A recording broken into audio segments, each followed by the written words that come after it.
take you back to 1990s? You can't just go on your phone or go on Reddit. You can't go on Twitter or MySpace and start sharing theories and being like, what's the deal? You can't outsource this anymore. Everyone's just sort of like going insane. And then you would go talk to somebody at like school or like somebody that you knew. It'd just be like, how about that November Rain music video? What happened? Did she die? Years. Did he kill her? Did she kill herself? Did Slash have something to do with this? Was she on the Epstein list? Like, I don't understand what happened.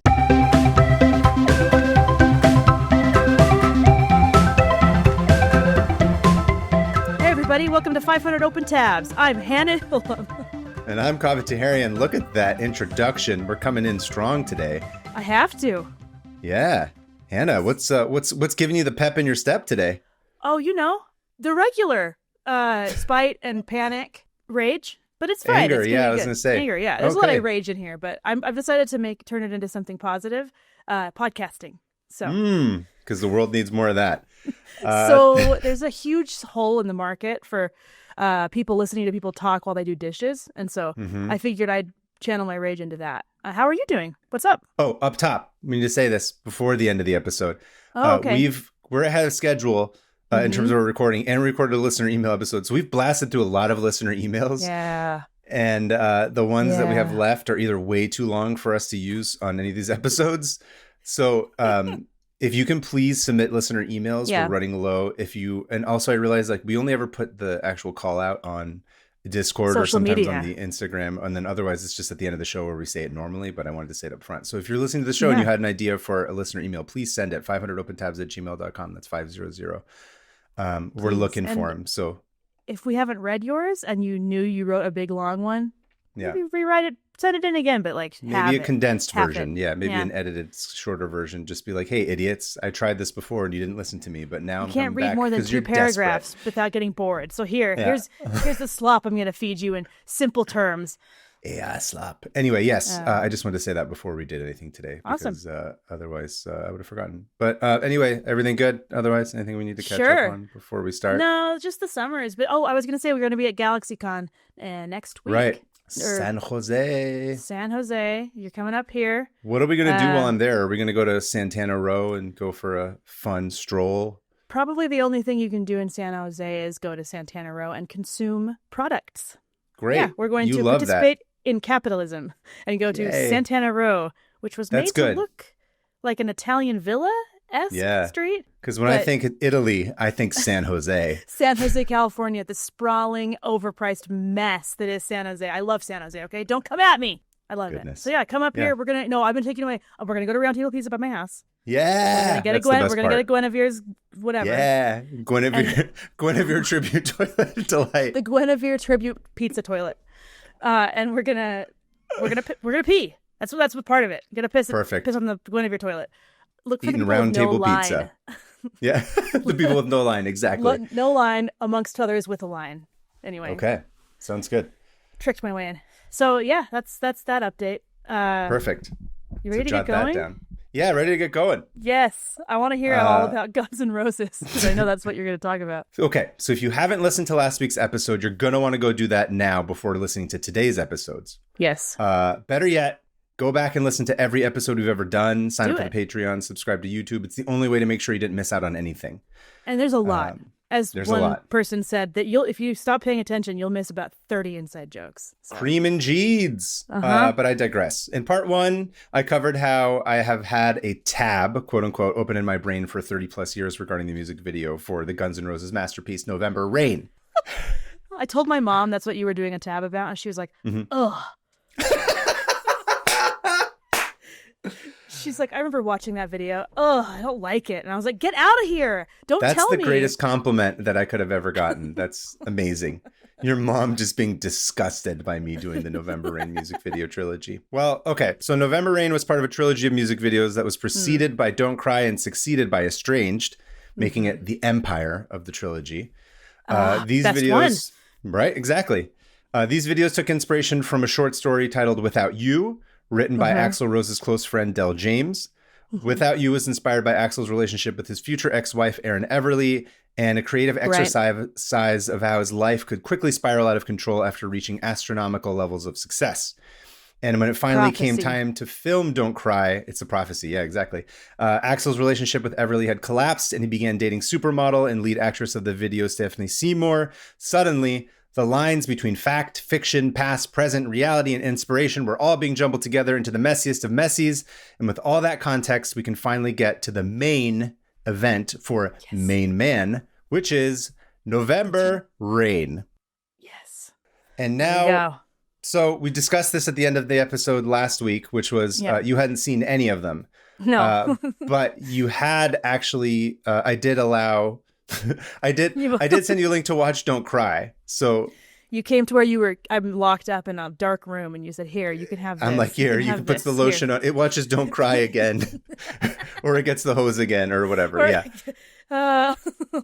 puts the lotion on its skin and watches Don't Cry, or it gets the hose again. Don't Cry. Thoughts before we start? So it's just so tacky and amazing. Like, I was like, oh, there's a baby in this. And then I was like, there's a lot of ladies. I'm confused about which one's which and who's with who. And then there's Axl Rose with the, my goodness, I forgot what he looked like. Yeah. So young. Very young. Very, like a baby. They're all very young. Yep. Yeah. They all look like they're 20 because they probably were. They are basically 20 at that time. Yes. And it's like, no one should ever give a 20-year-old this much fame. But I mean, whatever. We'll do it forever. Or should they? Or should they? But then there were some ladies in there, and then he was like, they were like, oh, there was like some light domestic violence. Yeah. Like, he's like, oh, remember that's the scene where he's trying to unalive himself. Yes, and she's and like, then give me she the gun. stops. She's like, no, you can't. And then he's like, you don't tell me what to do. And then they get in a fight. Push you. Yeah, they get in a physical fight, and then later everyone's fighting, and then anyway, then he drives a car off a cliff. That's the best part of the video. He doesn't. Slash does. Oh, right. Slash drives the car. Slash drives the Mustang off the cliff. That's right. While his girlfriend, presumably whoever the lady is screaming at him. Yeah, and it's this beautiful old 67 whatever. Slash commits murder-suicide. Murder-suicide. And then it pans up to Axl Rose, right? Yeah, just like... No, it's Slash. Slash is wearing nothing but leather pants, and he's playing the end of the solo. And then he throws the guitar into that cliff. Slash. And then it was him again? Oh, you're right. Yeah, it's all weird, and that's what I'm saying. It's all weird and surreal. There's so much hair. There's so many people with hair that I get the hair mixed up, okay? So, yeah, Slash commits murder-suicide, then, like, miraculously is, like, shredding on a guitar up at the top of the cliff. And then after that, I kind of went into a trance and kind of blacked out until at the end, a baby came out of some water. There it is. He's reborn. Like, reverse baptism. Oh, yeah, or reborn. That's what it is. Yeah. I told you I'm bringing a lot of panic to this episode. Perfect I'm gonna make it fun. Yeah. I'm glad you watched it. And here's what we're going to do today. Before I start my tab, what we're going to do is we're going to watch November Rain together. Okay. And we're going to record it. And then this is going to be a Patreon exclusive, is to watch. Is it really? Yes. I'm going to say this right now on top of it. We're going to save this for later. My reaction. Of us just watching it together. So before I get into the tab, I was thinking about it like every which way. It'd be like, what am I going to do? How am I going to, because I'm like, is it funnier if I explain the whole video? But then I also feel like it's so insane that you kind of need to see it. So everybody who's not on Patreon, go watch this, right? Yes. Or, I mean, some people have seen it, but if you are not on Patreon, go sign up for the Patreon so you can watch it. That was a ride. Okay.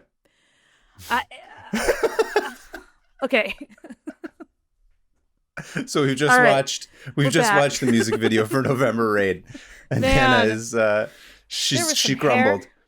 I didn't grumble. I yelled the whole time. No, crumbled. Crumbled. Oh, 100%. I crumbled. That was that was 9 minutes of confusion. Okay, so what happened was that he and this very reluctant looking bride were in a church getting married by some like priest who was obviously had eyes for Slash. Like the priest had eyes for Slash, or she did you see him did? Smile at him? No, he was like, I think he's like getting his attention. Here, I'm gonna do this. I wrote down a recap of it, and then why don't you weigh in on when you feel is necessary? Yeah, because I don't have any concept of time or like order or things. Order of events. Okay. So the recap. The video begins with Axl, or Main Man, of course, because that's who it is. Right. The short story, quote unquote, character. He's having trouble falling asleep, so he pops some pills. And turning. He's tossing and turning. He pops some pills, and off he goes to have an adventure with Little Nemo in Slumberland. And Love that. Of course, you have like your standard band performing intercuts, which in By this the way, case, that by the way, was such an illustrator deep dive right there, an illustration deep dive. Little Nemo in Slumberland. I don't think anyone besides illustrators know what that is.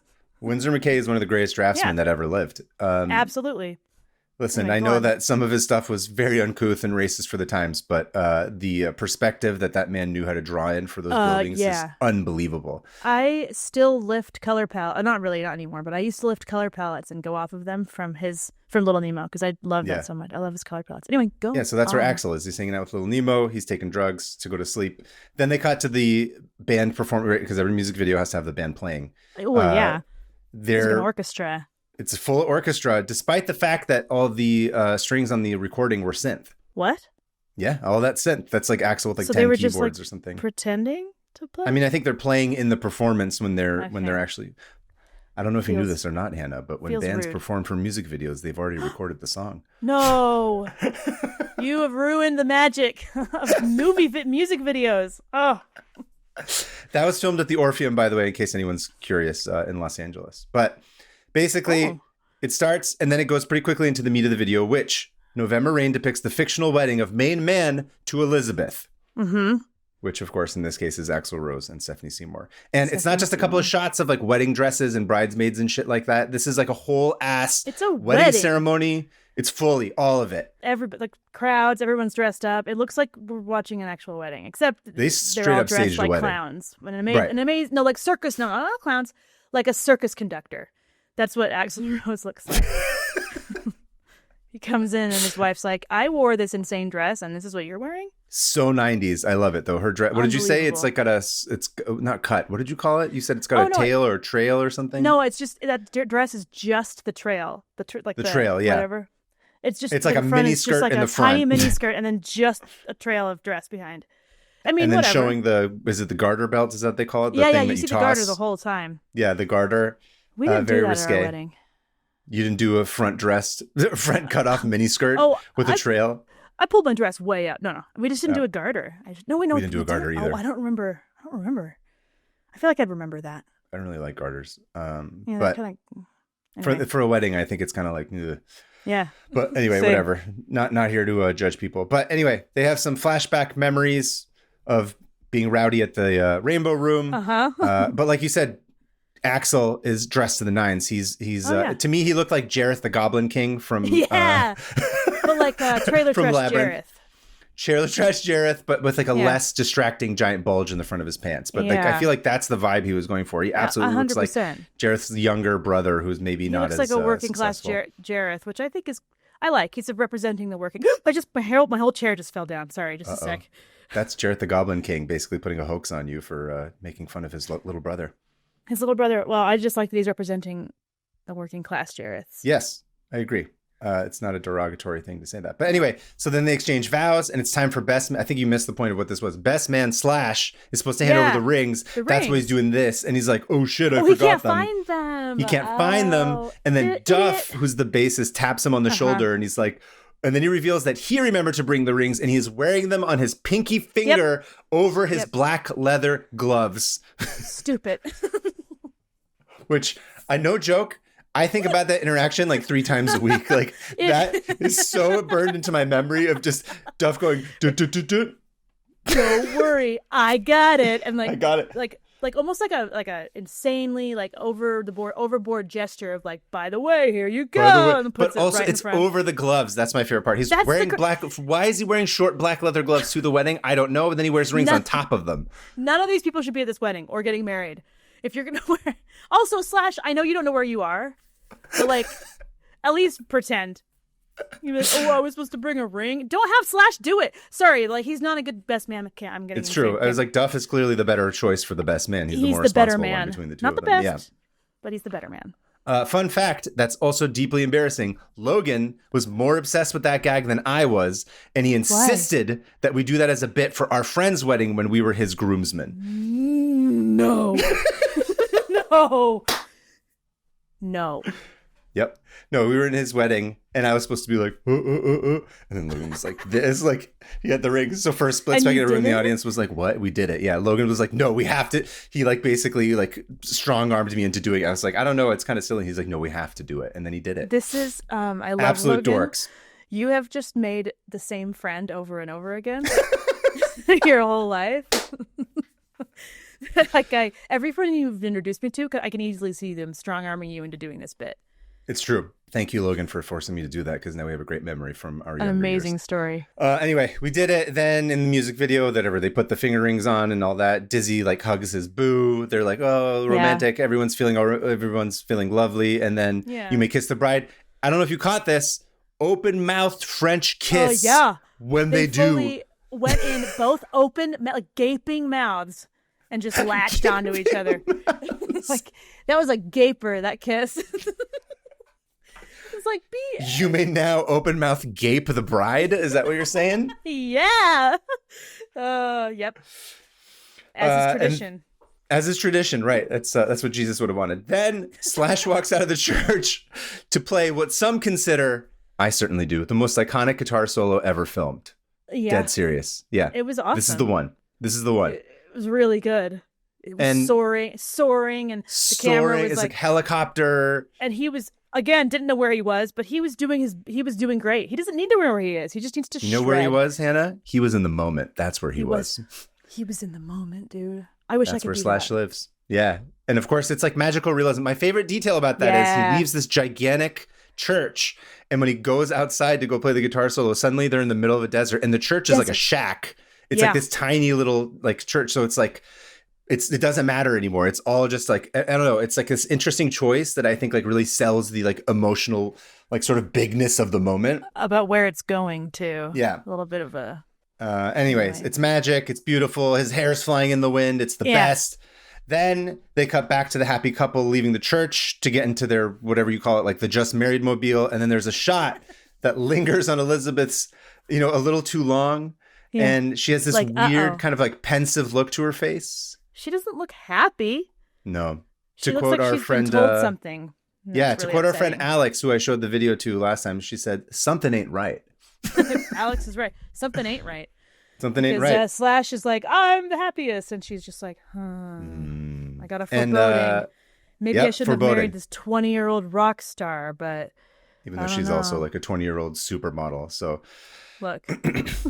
Also world famous. But then there's a shot of a mysterious figure walking at night by a gun store, which jury's out on who that was. Because essentially, as you said, everyone's hair looks the same. Yeah. And it's shot from the back. So you can't. And it's also like somebody wearing an oversized blazer, which could have also been the lady look at the time, too. Anybody. So like worst trial of all time would just be like witness after witness with the same hair.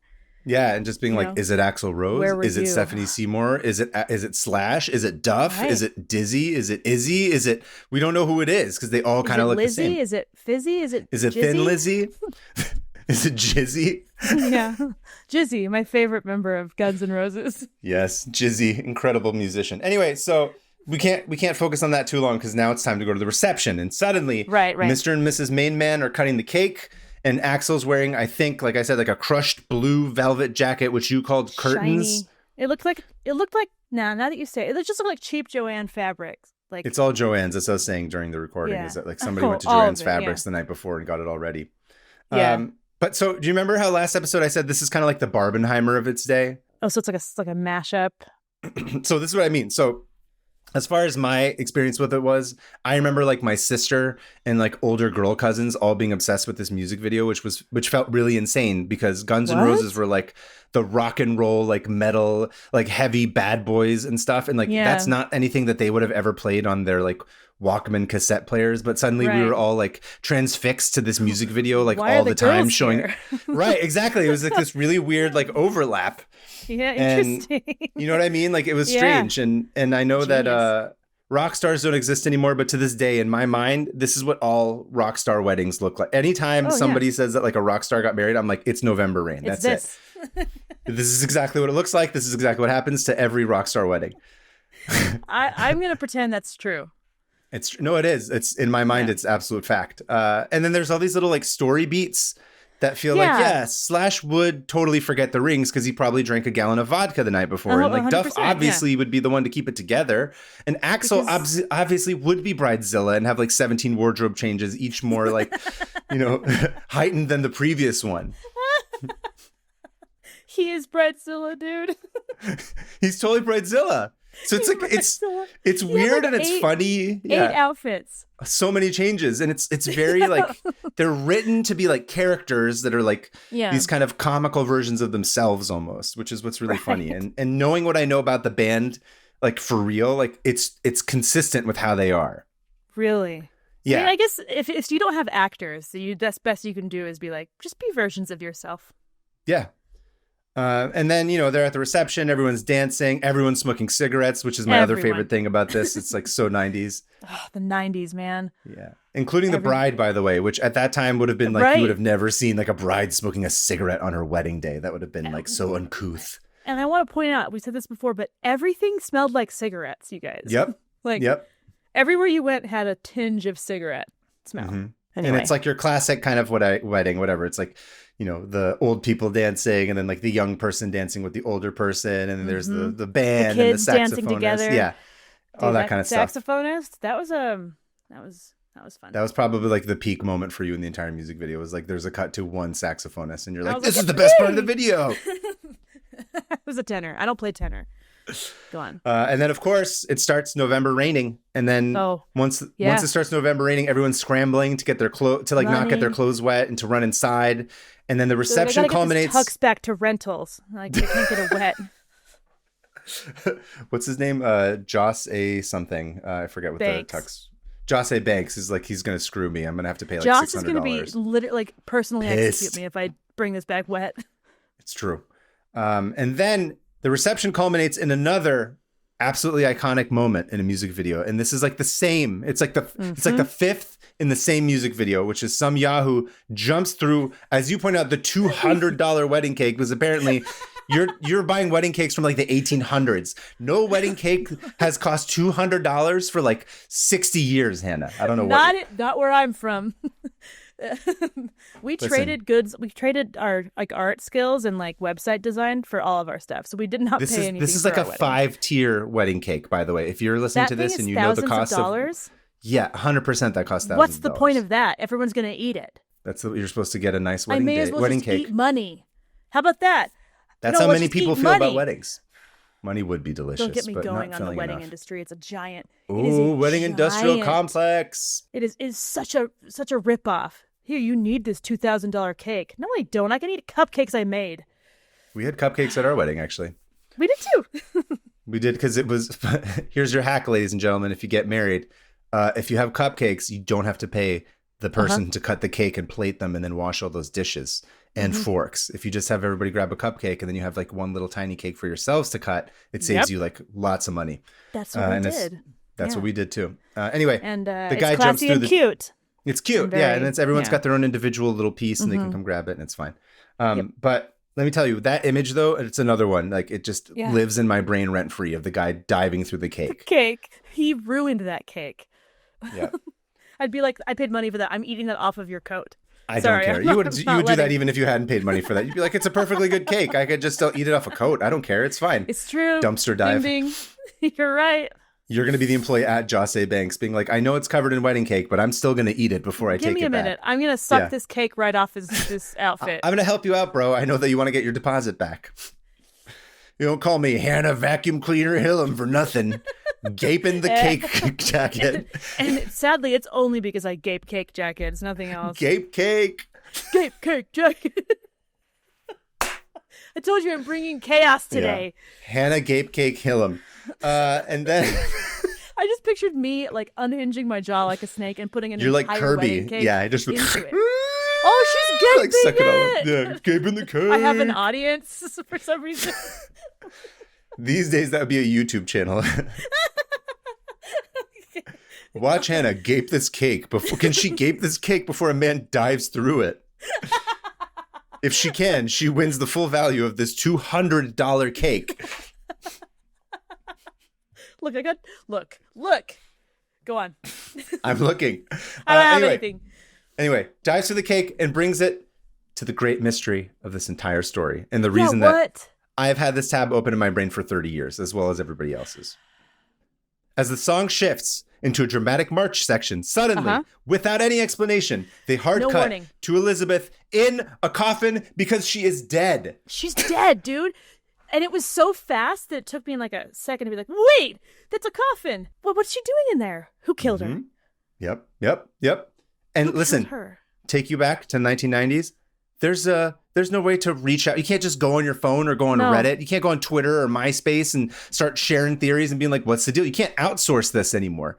Everyone's just sort of like going insane. And then you would go talk to somebody at like school or like somebody that you knew. It'd just be like, how about that November Rain music video? What happened?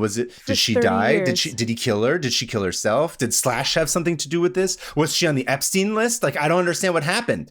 Slash forgot to bring the gun. He has nothing to do with this. That's true. Slash wouldn't. But there's also that conspiracy that people have where like, why did Slash leave and go play a guitar solo as soon as they said their vows? Oh, no. I don't personally believe that, but I know that that's one that a lot of people subscribe to. They're like, there's something you're not paying attention to. Yeah. Anyway, chaos. Okay. And this is like absolute chaos. And imagine you're not being inundated with all kinds of information and all the stuff that we're seeing right now. So it's like a thing that everybody fixated on. They kept playing the music video over and over again. So people were like, what? So now Axel and the boys have gone from happy fun times at his wedding to her funeral, which, by the way, is open casket. And again, whole nine, eulogy, procession, burial, etc. Spared no expense. Same church. And as they lower her body into the ground, sadly not a bog, it begins November raining again. But this time, doesn't matter. There's all this frantic intercutting until the finale, which is Elizabeth tossing her white bouquet at the wedding. And we see it fly in the air and turn to red as it lands on her coffin. I actually think that's a really awesome shot. It's a really interesting transition. It was like heavy-handed, but in a beautiful way. It was nice closing. That's a nice closing shot. It's a really nice way to end the music video. And then it's like, Axel's FMLing by himself in the rain over the grave. And then he wakes up. Because remember, he took sleeping pills at the beginning. Was it a dream? Was it all a dream? Or was it a memory? Oh! No one knows. What? Okay, but this is all based on a short story, which means we do know, right? Listen, everyone... Let's lie down for a moment. So okay, I will. Everyone was shook back then, and to this day, people are still shook. And as of this recording, I don't know if you saw, but November Rain has 2.3 billion plays on YouTube. Whoa.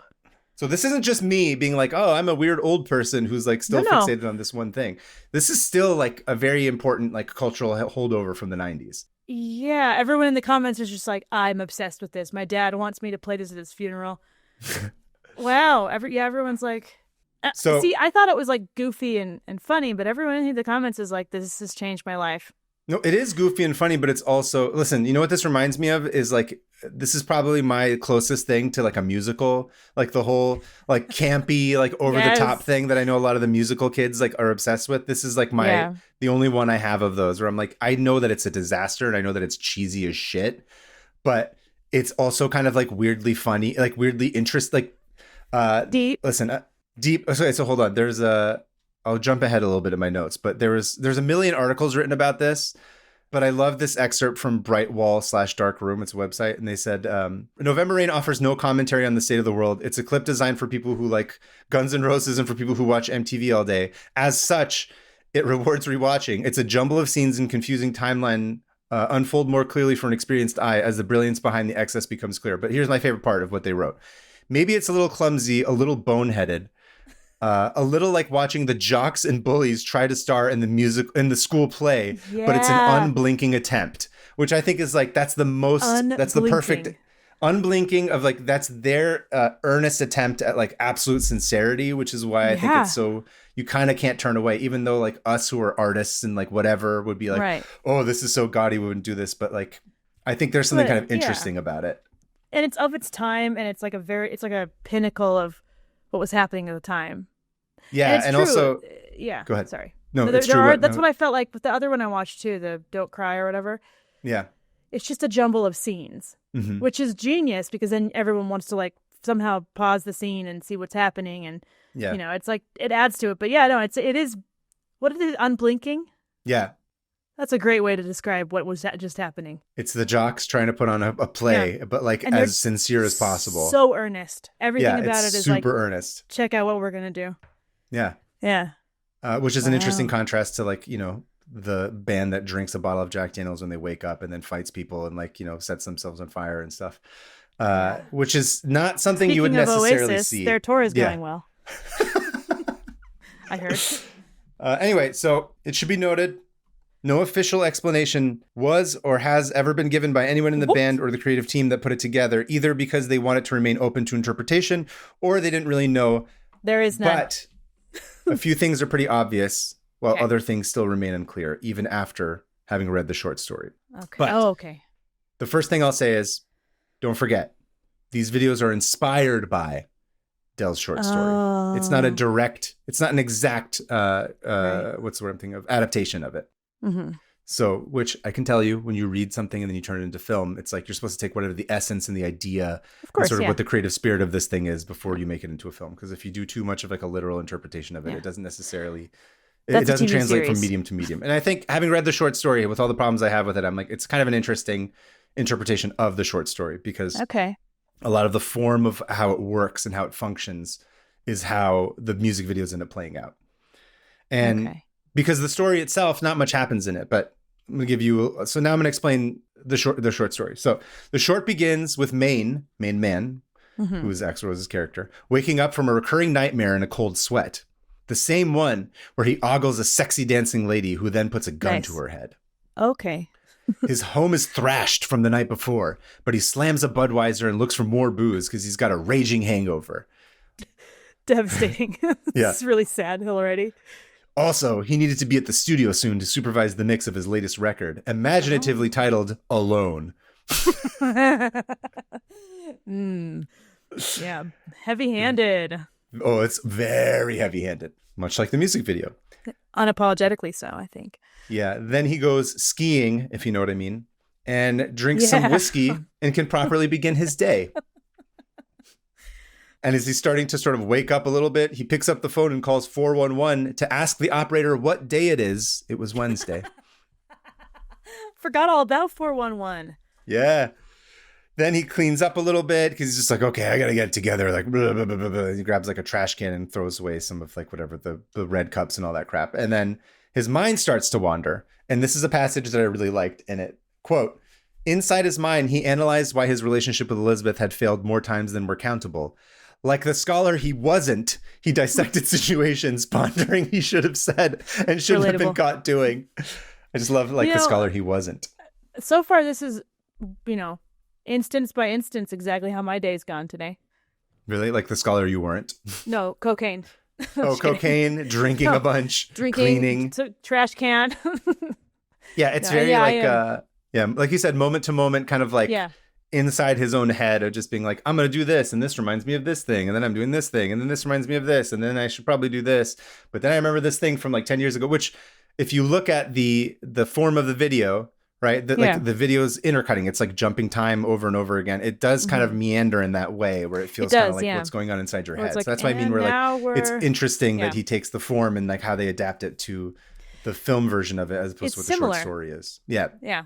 Also, but it's not literal. Really does like show like the way like a rock star on drugs and drunk and performing would be seeing the world. It's just like one thing after the other. I guess I'm here. Okay, now I'm here. Okay, now I'm here. Now I'm doing this. Yeah. Which it's a lot of associations. And also, I did not do cocaine this morning for full. Just need everyone to know that. Or did you? We don't know. Much like the November Rain music video, this podcast will be analyzed 30 years from now when somebody else has a tab open in their brains for whatever the next medium's going to be. Yeah. And then they adapt it into like 16 music videos. So from there, it goes into a very predictable backstory, blah, blah, blah. Just because, Maine would stray from the relationship sometimes didn't mean he didn't love Elizabeth, blah, blah, blah, justification. And on the first big tour with his previous band, Suicide Shift, great band name, by the way. That's a great He tries name. to get her to come out so he can be accountable because he's like, it's so hard without you on the road. We're going to put her in charge of his actions. Yeah. 100%. Great. That's what we're here for. That's the mature way of doing it. Yeah. Women. So unfortunately, if we're not around, something bad's going to happen. What are we supposed to do? But unfortunately for him, she has a life of her own, so she can only fly out every few weeks. Good for and her. Back and forth, back and forth. He does drugs, more performing, getting off in front of the crowd, etc., so on and so forth, until the last night of the tour. Elizabeth comes to surprise him, but tragically catches Maine in the middle of a three-way. Oh, I feel like if I walked in on that, I'd probably just laugh first and then be mad. I'd be like, oh, this? Okay. I'd probably sit down and look at my phone and be like, let me know when you're done. All right. I'm like, I had a schedule to keep. I don't have time to argue. I came here for you and finish up. Finish up so we can fight about this. No, so he's in the middle of a three-way. She storms off. He's like, we can be a throuple, but those hadn't been invented yet. So because he's too forward thinking, and it's like, no, blah, blah, and then it's over. Then we snap back to present day, where he tries to call her, but no answer. So instead, he calls his dealer Jamie. Jamie comes over and gives him the goods, and then whatever. There's like a weird exchange, and then he leaves. And his mate is about to shoot up. He sees an old photo album. And he remembers a trip with Elizabeth to Vegas and starts to jork it using Dom Perignon as lube. No, he doesn't. He absolutely does. This is in the story? This is in the story. Okay, all right. Hold on. Okay. If a friend wrote a story about me and this was in it, I'd be like, buddy. You'd be like, first of all, how did you I'm know what I gaping was cake. doing? I'm not using Dom Perignon. I use it to gape cake, but not to jork it, as you just said.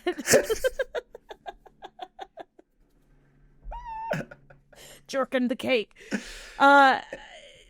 If I were him and reading this, I'd be like, okay. Listen, I don't want to get into all the specifics of this, but first of all, champagne, sticky. Yeah, not a great idea. It's not a good sugary. option. It's like terrible option. Terrible option. You got to use that nice extra virgin Italian olive oil. You get literally anything but champagne. Motor oil. That would have been better. Motor oil's fine. Anything. Nothing is better than Dom Perignon. champagne. That's excess. It's like I can't even be bothered to use like working class Vaseline. I have to drink Dom Perignon. Okay. Why didn't they put that in the music video? I'm pissed. That's what I said. I was like, that should have just been the entire film. Yeah. Anyway, you know how much I would have screamed so loud? I would not it would have have been been able to handle amazing that. to see you screaming at that. Yeah. I think I said this last episode too. A lot of it just ends up turning into like this weird. Like, parts of it just meander into weird erotic fiction kind of stuff, where it's like Dennis Reynolds' an erotic life. Yeah, it's literally what it is. And then this is a real quote, by the way, from the story. Quote. Okay. As he took hold of his wet erection, his thoughts began to slip. No. Why are you doing this to me? Okay, all right. What? Don't use the word wet. Okay, go on. It's fine. Wet and sticky. Let's say that too. His thoughts began to slip. It's going to be a weird Kumatab, I'll tell you that. Oh, him jerking off. That has to be one of the things that come in, is that like when you have to give him an action, it's like somebody's in the middle of jorking it with Dom Perignon, and then somebody else comes in. Again. Anyway, so in the middle of jorking it, he remembers Without You as his side of the story, not an apology per se. So his mind's wandering in the middle of it. He can't even focus on the jork. The song ends up being a massive hit. You're not fully all into this it. Champagne and I can't even focus. Can't even jork it to climax. Keep going. So Without You does end up becoming a massive hit. Like I said last time, it ends up being like a part of what pays for his like mansions and stuff. It's huge.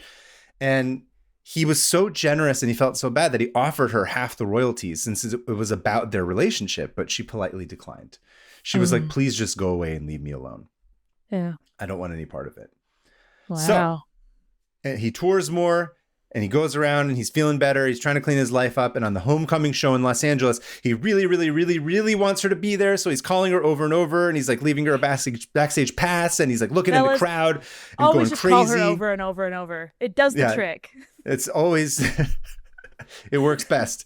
After the 100th call, it's like that meme of like people, it's like 99% of gamblers don't know that like on the 100th try, that's when they're going to strike big. That's like the same mentality. Exactly. The 100th call is when she'll finally turn.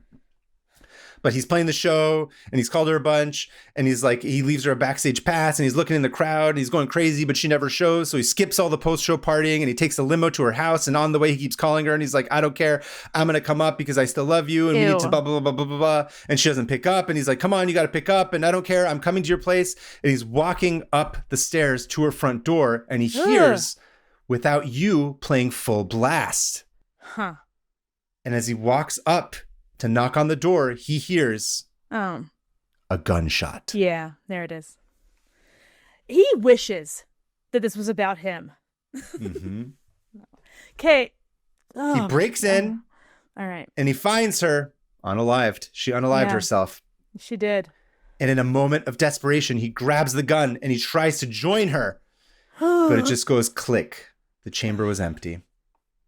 And then he remembers a blowjob from Vegas and his edge fest is complete. That's literally the story. In the story, yeah. You are kidding me. I'm not joking.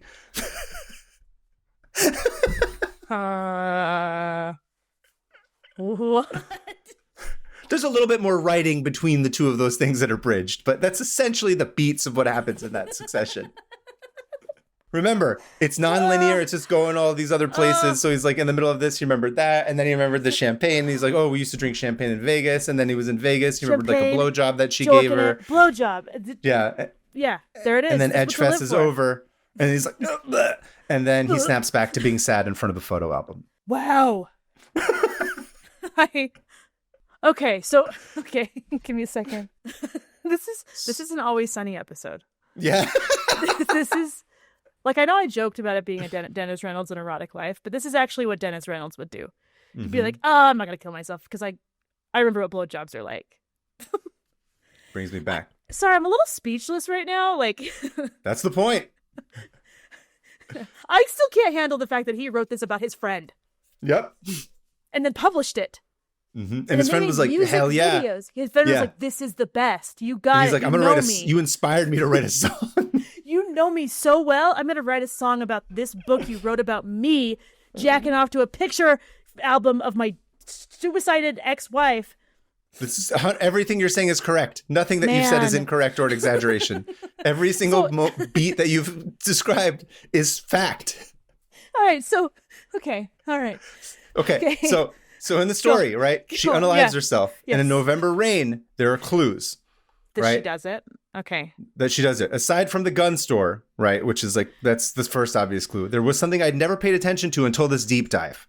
Okay. Which is when they show her open casket, it's very quick, right? Oh, yeah. Okay. But I never realized this until now. If you pay close attention, you can see that it's actually only half of her face. Have you ever seen this before?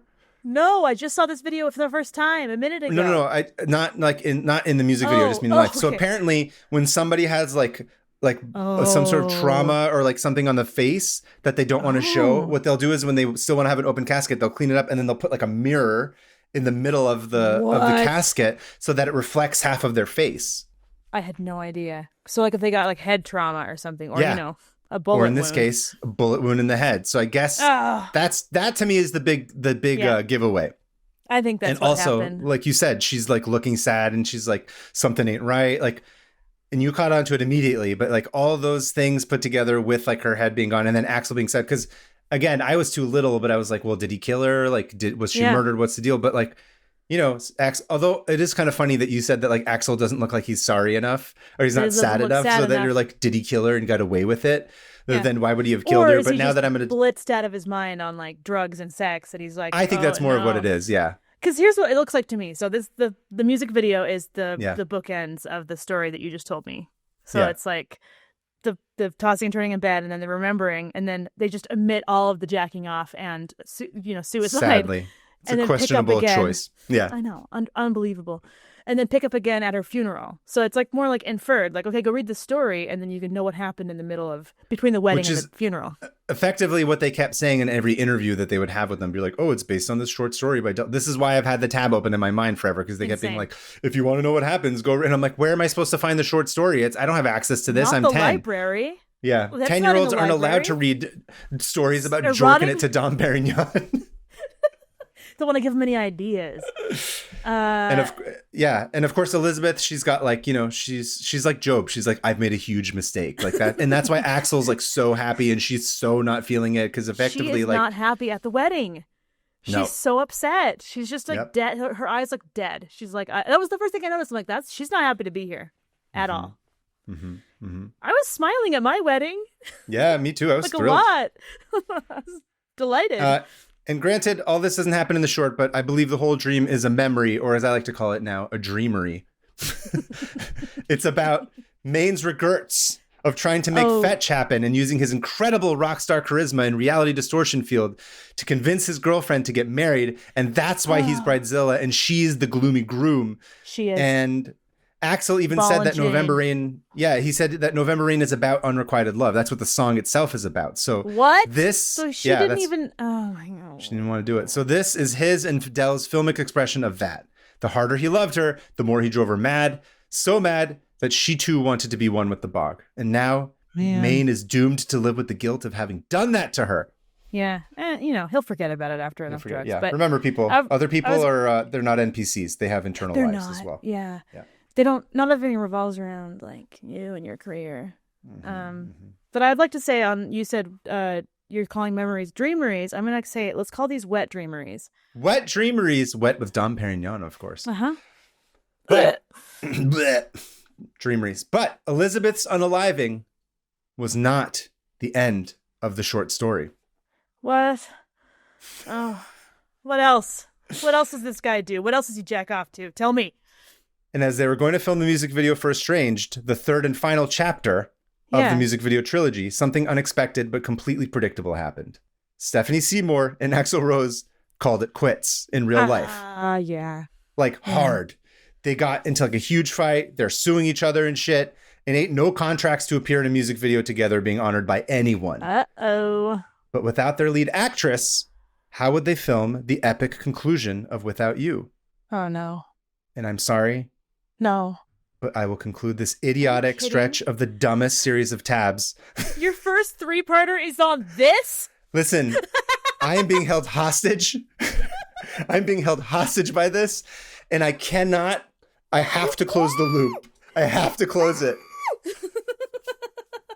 I'm so excited. This is the first three-parter. I'm so embarrassed that this is my three-parter because none of this matters, but yes, I can't, I have to for my own sake. I'm sorry. I'm like holding everybody else hostage with this, but I have to get rid of it. I have to finish it. I have to be able to get it out of my brain forever. Please. This is what this show is for.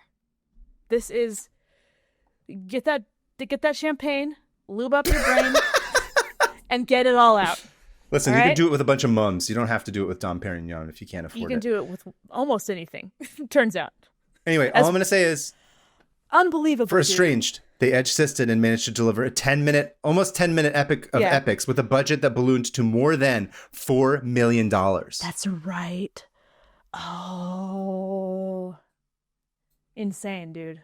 Yep. Okay. Totally stupid. But... What in the world? That was a trip. You took me on a trip. I loved that.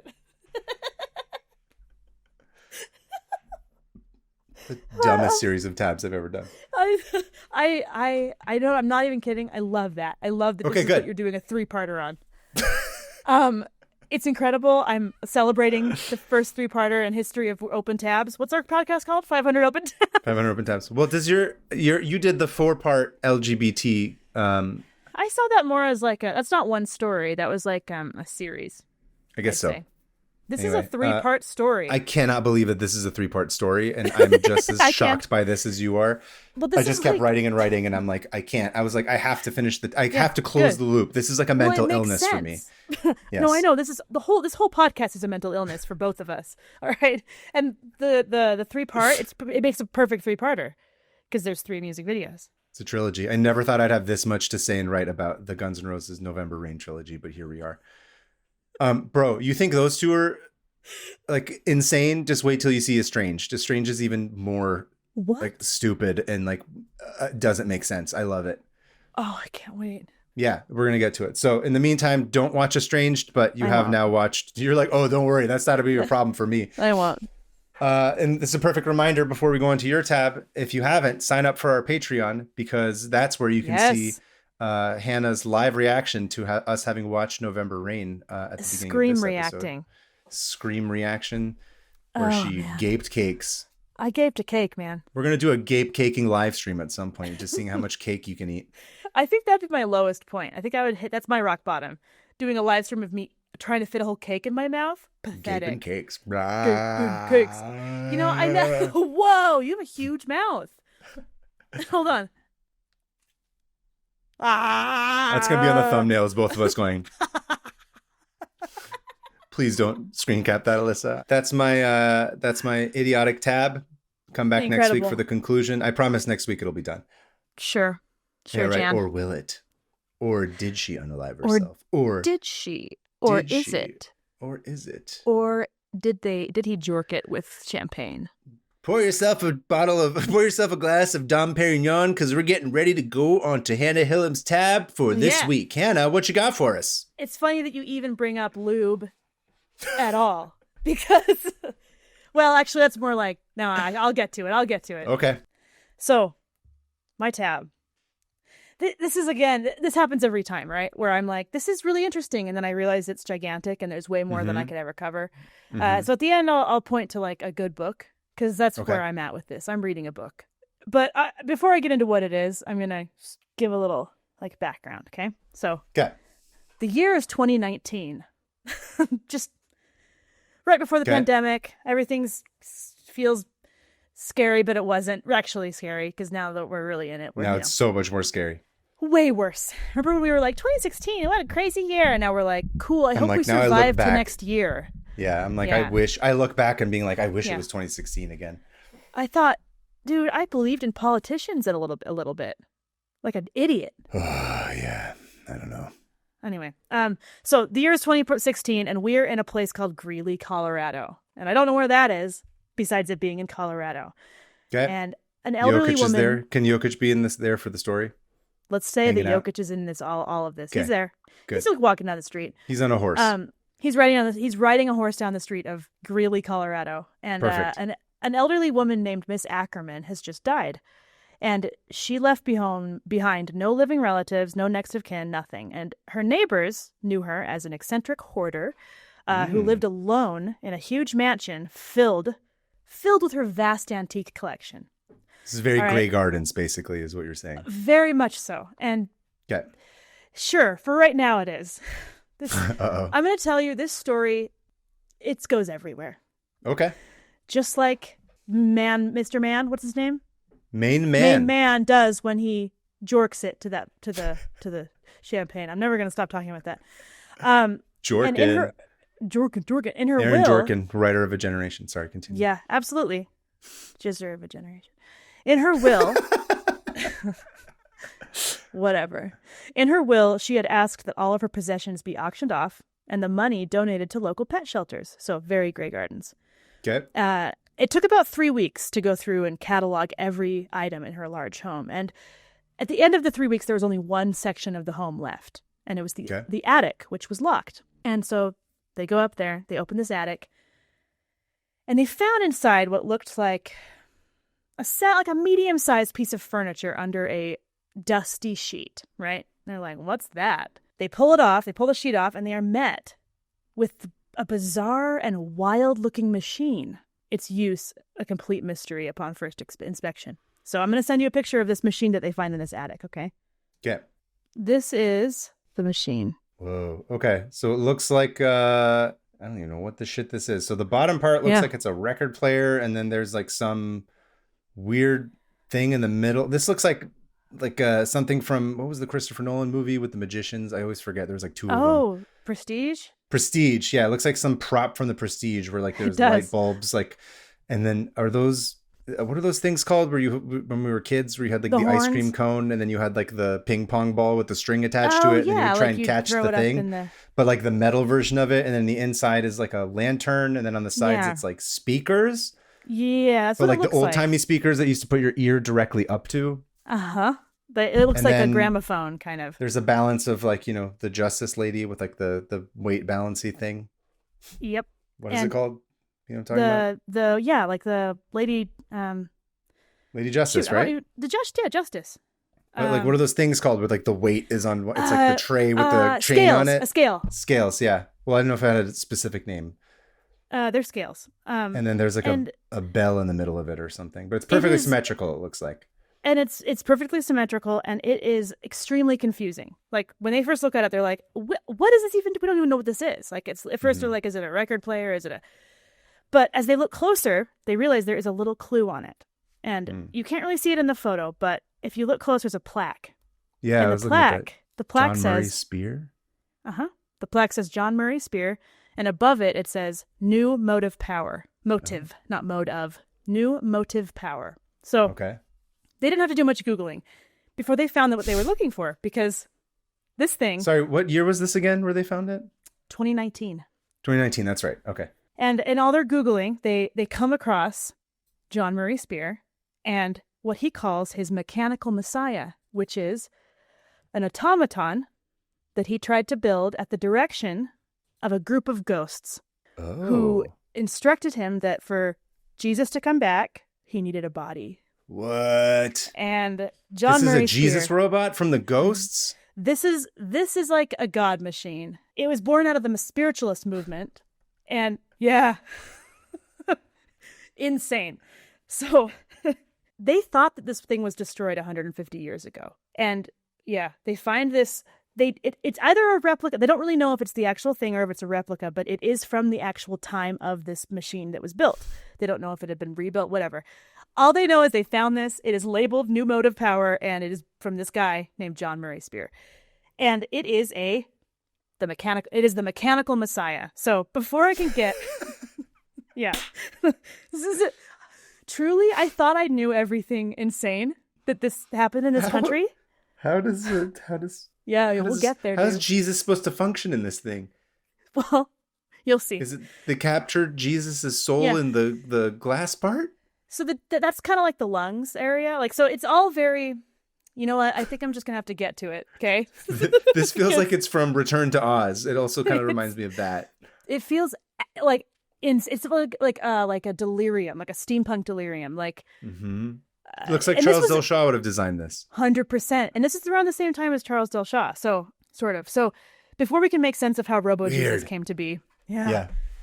We need to I'm like totally distracted by it. Get to know John Murray Spear and the world he was part of, and what led to him channeling the ghosts of dead presidents in order to build a body for the returning Christ. All right, so this is insane. I'm trying to see where the connections are. Oh, don't worry, this won't make any sense at all. George Washington has something to do with the return of Christ. Oh, no. The dead presidents are speaking to him, giving him directions. They are telling him what to do. And not just presidents, but founding fathers and philosophers. And listen, all the most important people in the history of the world all wanted to talk to this guy. And it was just a group of slave-owning Americans. Yeah. Weird coincidence. You'd think they would want to talk to other people and spread their knowledge, but no. No, it's just this one guy. You gotta talk to you, bro. You're the most important person in the world. This guy, John Murray Spear. It must feel nice to be to feel that important. I wish I felt that Being important. delusional must be an absolute blast sometimes. You know? How fun. You're like, cool, Thomas Jefferson just told me to build Christ. This is going to be awesome. Okay, so John Murray Spear. He was born in 1804 in Boston, Massachusetts. And when he was 8, his father died suddenly, leaving him and his brother Charles to have to go into the factories to earn money. So Charles was 10 and he was 8, and they went to work in a cotton factory for like 10-hour days. So, regular kid stuff. And imagine having that kind of work stability. Man, I would love to have 10 hours of work every day. 10 hours a day. Dude, I would give paid anything. Work. Look, bring back factories, I guess. Yeah. I don't care about freelance anymore. I need a real job. I need a 401k. Give me some money. I'd like to retire. Yeah. Sign up for the Patreon. You should be look, we'll go to work at the Patreon factories, okay? That's true. That's kind of what we are. You are the patrons. I always tell Sean, I'm like, just another day in the art mines. Mining for art. Equally as dangerous. Yeah, just in my little chair with my sketchbook, I could easily lose a finger. We're drawing cartoons. Our lives are hard. Look at me. Look at my fun commentary on mental health. Oh. I'm Hannah Hillam, and I have something to say. Here's an animal. That's not where it's supposed to be. We We are indispensable. No one should ever get rid of us. Society I don't know why we're should value talking us about more. Mickey Mouse, but whatever. Yeah. John Murray Spear, child worker, was also raised in what was called the Universalist Church. So at the time, let me give a little background on the area. Like the East Coast of the United States at the time was like absolutely bonkers. In 1820, 1830, there was a billion new religions being created. The spiritualist movement was about to take off. And for example,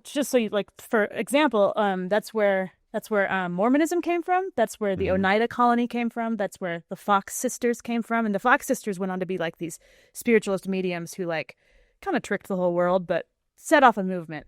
It's where the Shakers came from. So there was all these like movements that came from the especially New York. It was called the Burnt Over District. And at the time, everyone was kind of like getting super into like prophecy and like kind of occult stuff. So accessing spirituality through like folk magic and occult sort of things. We've crossed this topic a couple of times on our show. Yeah. One was I did one with Kurosh when he was on about the skeleton. Automaton. That was like the skeleton trying to trick people into confessions because it was about spiritualism. That was like early 1900s. And of course the moonbat people were sort of born out of that same what's the word I'm thinking of? The same phenomenon, like the same hysteria that had taken over. And it's in that sort of same fertile ground of when that comes out. So It is I a remember wild this very time. well. Yeah, it is crazy. And the Universalist Church had been founded in Europe a couple hundred years before. And it was interesting because it went against the typical belief that, I know we talked about this in the Puritan episode with Anne Hutchison, but Puritans believe that you were evil and you had to earn your way back to God. And Universalists believe that everyone is going to be saved and there is no hell. So it was more of a kind of a soft, like nice God. God will forgive you. They have a studio right down the street from here. It's great. Do they? Universal. Studios. I was going to say Universalists are still around, so I thought maybe they did. And I was like, whoa. Yeah. No, they got a studio. It's great. They have Super Mario Land, Super Nintendo World that's there. It's much better than the Warner Brotherists or the Disneyists. They don't have robot gods over there. No, it's a little bit harder. I can't wait to go see the robot god at Universal Studios. Mario. I feel absolutely insane. So the Universalists were way more liberal, actually. Like, even for the time, everyone's like, these guys are nuts. They don't believe black people should be enslaved. I don't know about these guys. Controversial. I know. They were abolitionists. They were feminists. That's awesome. Like, they helped support Victoria Woodhull's campaign, actually. Oh, Universalists did. Your girl. Yep. Frederick Douglass was a Universalist. Oh. P.T. Barnum. He's not really he's not a good example of a Universalist. Not my favorite Universalist. They were very much involved in grassroots, like helping people and actually trying to be like Jesus. And John Murray Spear grew up in this. So he kind of grew up with this idea that everyone deserved equality and every animal and human and creation on earth deserved to be treated with respect, which at the time made everyone mad because they were like, that's insane. God hates us. What do you mean at the time? I know. Same. Here's the thing. Nothing's changed. Even now, everyone would be like, this guy's nuts. Yeah. I don't know that every person deserves to be treated with respect or every animal needs to be treated. No, the earth is, it's made for me. It's I do whatever I want because that's God's will. And then I can do whatever I want because that's what God, if God didn't want me to do all this terrible stuff to it, then why would he have given it to me? God made Europeans to take this whole earth over. Okay.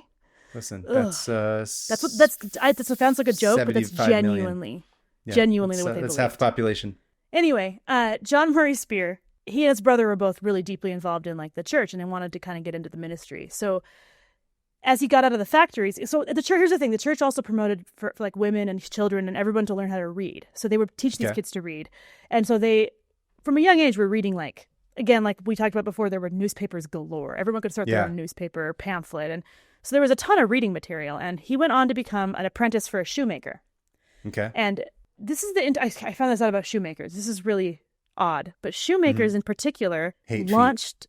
They hate feet, dude. They want to get all of them. They hate their job. They don't want to look at another toe. Anyway, shoemakers were like the philosophers of the time. Really? Yeah. So So here's how it was. Like at the time, there was no automation with shoemaking. So it was like cobblers. So they were like, doing all the stretching of the leather and the forming of the shoe. And apparently it just was like day in and day out from morning till evening shoemaking. And it was this really laborious patience, required a lot of patience, and they'd get really bored. And so they'd have, I'm not even kidding, they'd have like what we would now call a podcast. They would have somebody come in and read to them while they made shoes all day. And like one of the shoemakers, they would take turns reading to each other. Audible.com, but like back then. Audible.com. Yeah. But like, because they read so much, they had so much time to read a ton of different things. And so they were like, got to know all about like social problems, and they all the abolitionists started to become socialists. They were like at the burgeoning socialist movement. And they kickstarted, no pun intended, the labor movement.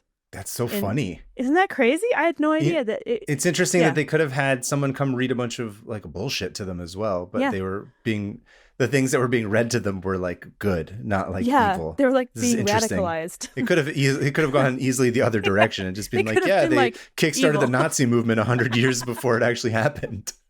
So no, a bunch of bored shoemakers were like, yeah, actually we should give people equal rights and we should probably not have slavery. And so they kind of were like these social reformers in the form of shoemakers, and that combined with him growing up in the Universalist Church made him an extremely radical thinker. So he was like, plus, if there's one person who knows what it's like to walk a mile in somebody else's shoes, it's the shoemaker. It's the shoemaker.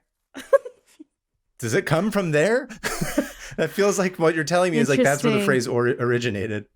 I wanted to go more deep into like 1800s shoemakers, but like, obviously this is not that kind of podcast. So find Daniel out somewhere Day-Lewis, else. if you're listening, we'd like to have you on the podcast where you can come describe all of this to us, because I know that's what he was doing for a while. You know how he like retired? You don't know this, but he retires from acting like every couple of years, and at one point he went. I think he was like a cobbler in Italy or some shit. I don't know, but I know that he was shoemaking at some point. Classic. That's what so I would that guy would have done like all the research in the history of shoemaking and like everything forever. I think we would have been good shoemakers if we had. You think so? No. But I think that out of all the jobs, I think that one would be most fun for me, because I could just sit there and maybe just have somebody else read to tell us. me stuff. It's podcasting. Yeah. It really is. That's literally what it is. Podcasting. They couldn't get through work without having somebody tell them stories. So it's ADHD brains. I fully get it. Fully. He was like, I'm kind of sick of shoemaking, and I'm kind of really wanting to get like, because he had all these crazy. Here's the thing about John. He was extremely friendly. He was gentle. He was kind. Everyone loved him. He was easy to like. And he genuinely, and by all accounts, was doing his very best to help others, which was like, usually with stories that end in a mechanical Jesus, you don't really have somebody who's a good person. You know what I mean? I don't know. Mechanical Jesus seems like you're like, hey, I'm trying to automate Jesusing. It's like Jesus AI. You're just like, what if someone doesn't have access? It's like the original goal of what the internet and stuff was supposed to be. We're like, if we digitize it, then everyone can be saved. I guess that's true. Well, the unique thing about John Murray Spear is that he continued to be good for the whole time. Good. Like there was like this. That's why I'm so obsessed with him. Like he's this really good person. That's cool. Like believed in birth control, and like he was anti-color phobic. That's what he called it. He called anti-color phobic. He called racism color phobia.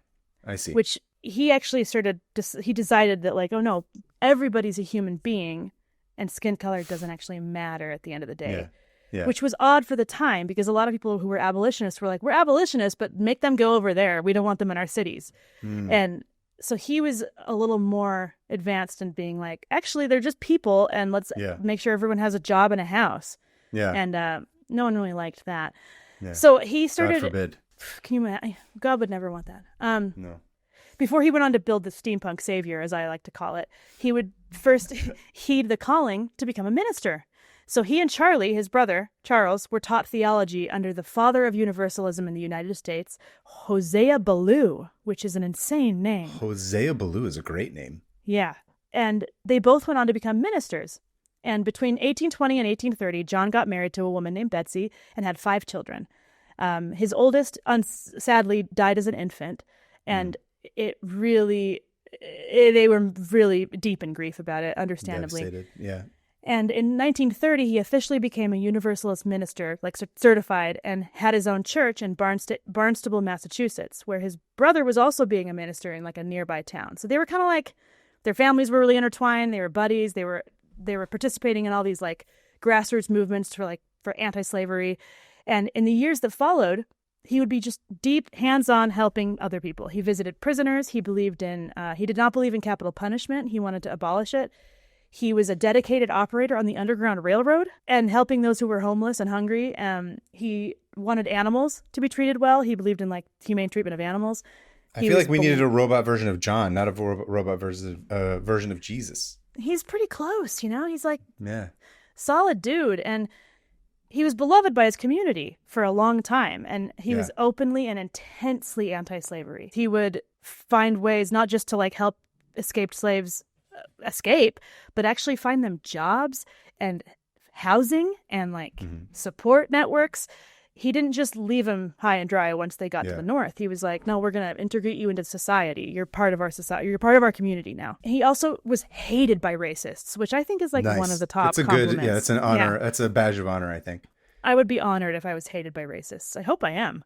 Yeah, me too. Yeah, I want to piss racists off. So, and here's the thing. He was, even the Universalists after a while were like, hey, buddy, maybe we shouldn't like get rid of all prisons. So a lot of white Christian abolitionists were unsure of mixing religion with politics. And John rightly saw through that BS and was like, hey, owning people isn't politics. It's like a human rights thing. Yeah. And we're not calling this politics. We should just get rid of this because it's against everything God wants. Yeah. And he believed that everyone should have that as their baseline universal truth. It's like, you shouldn't own people. Yep. You also shouldn't imprison people or children for nothing. And, you know, women are people too. Crazy. And he started doing speeches because people liked what he was saying. He was doing this at his church, but then he started doing speeches and traveling around the East Coast and in New England and doing lectures and speeches on the support of abolition of slavery, traveling all over. He also spoke on women's rights at women's rights conferences. He went on later to become friends with Victoria Woodhull. Nice. And actually support her campaign along with Frederick Douglass. This dude, by all accounts, actually practiced Christianity in a pretty pure form, which, bro, it's how, just do it. Can we just do this? That's all. No, but instead it's now Christian nationalism. Trying to get me to be Christian now, Hannah? Is that what you're saying? You're like, can we just do that? You're trying to convert the heathen Muslim to Christianity? You're not Muslim. That's what this all is. You're like, I'm bringing you the Mecca Jesus so that your scientific author brain can finally become saved. No, I'm not Muslim, but in the Christian mind, I'm Muslim. I know. In the government's mind, I'm Muslim. In the government's mind, Muslim and Middle Eastern are the same thing. I'm Muslim, even if I say I'm not religious. They're like, no, you're just a Muslim. You're just a secret Muslim. That's what Muslims are race, right? Yeah, 100%. That's how people talk about it. We're Muslim Americans, by the way. Just, I want to die every time I hear that. Stop saying Muslim American. Don't. You people you guys, are idiots. You are idiots. It is not a thing. Islam is a religion, not a race or an ethnicity. African American or Asian American or Muslim American. What is Muslim American? From the country of Muslim. Muslim. The correct terminology should be American Muslim is what you're supposed to say, by the way. That's true. But I digest. I digest. I don't. So in 1845, he and his brother decided, people like all the things we're saying, because his brother was kind of involved in this thing behind the scenes. He was a journalist. He would also write a lot and stuff like that. And he was kind of more of an academic. And Charles, I keep calling him Charlie, but his name is Charles. Old Chuck, brother Chuck, started his own newspaper like everyone else called The Prisoner's Friend, which was just a whole thing about how we need to make sure no one's in prison. Because he was like, they're like, there's no reason one man should imprison another man. And like, well, that's great. I don't know if I'm on board with that. I'm like, there's plenty of prison I would like to put in prison. We need to imprison people. Yeah. For the good of the society. But listen, I can see from like the, what's the word I'm thinking of?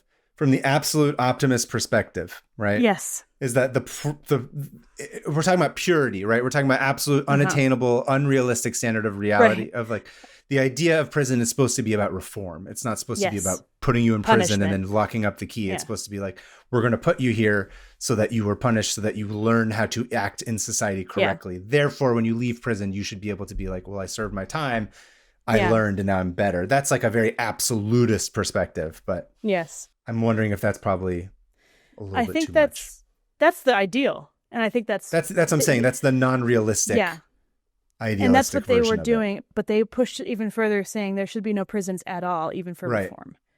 Which I don't know what their alternative was. Just let them live at their in-laws' house. Good idea. Yeah. So yeah, they were kind of like, we should get rid of all prisons, and he started being really into like like integrating like escaped slaves into their communities, which a lot of people were into, but also a lot of people were like, actually, I think I might be racist.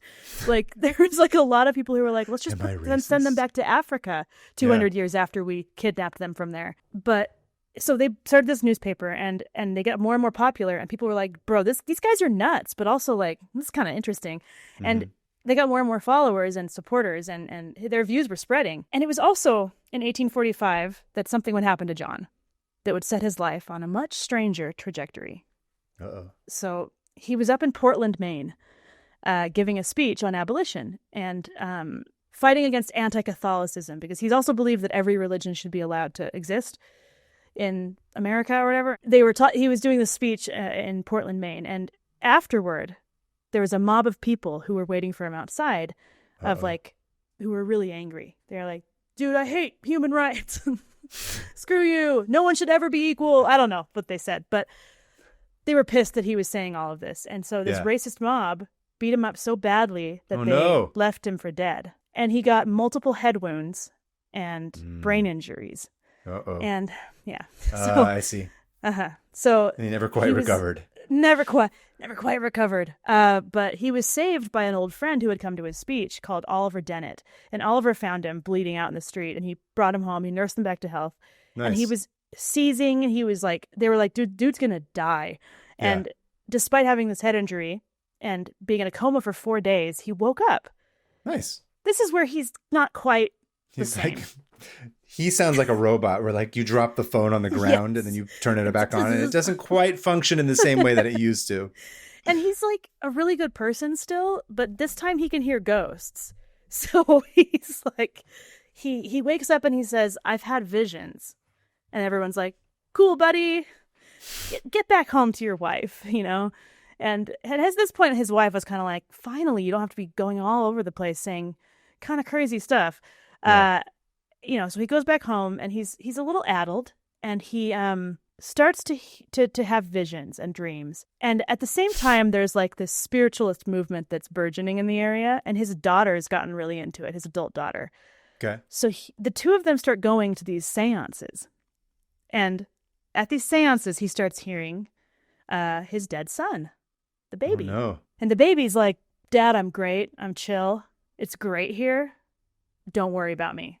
Which is great, because nice. He's like, oh, I feel really comforted. Be at peace. Yeah. Yeah. And he said it really helped a lot. And soon after he recovered and kind of was back to normal-ish, Oliver Dennett, the man who had saved him, dies suddenly. Oh, no. And at these seances, it wasn't just sitting around being like, ooh, I'm hearing this person. It was a lot of like mediums, like other women who would talk as the person.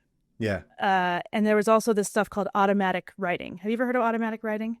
Like an auto pen? Like the thing that the president's really mad about? Way weirder. Automatic writing is like a trance-like state where your hand will dictate messages without you doing anything. Oh, it's like a Ouija board, but with a pen. With a pen. Or drawing. And so he starts automatic writing. I've tried doing that, but it just ends up being a bunch of drawings of dicks over and over again on a sheet of paper. Auto dick. With the auto dictate. After Oliver died, so John is still hearing from all of his dead relatives, dead son, and he starts doing this automatic writing, and out comes this message from his friend Oliver that says, what up? I mean, not what that. What up? Yeah. He's like, John, you up? Come over. The parents are gone. My parents just left. He said, you need to go to Abington tomorrow night, which is a nearby city. You are needed there. You need to find a man named David Vining. Go with your horse and don't be afraid. I'll guide you. Yeah. I'm your friend and I'll protect you. And then he ends it with just saying, go, go, go, go, go, go, go, go, go, go, go, go, go, go, go, go, go, like 20 go. Like if it were me, I'd be like, shut up.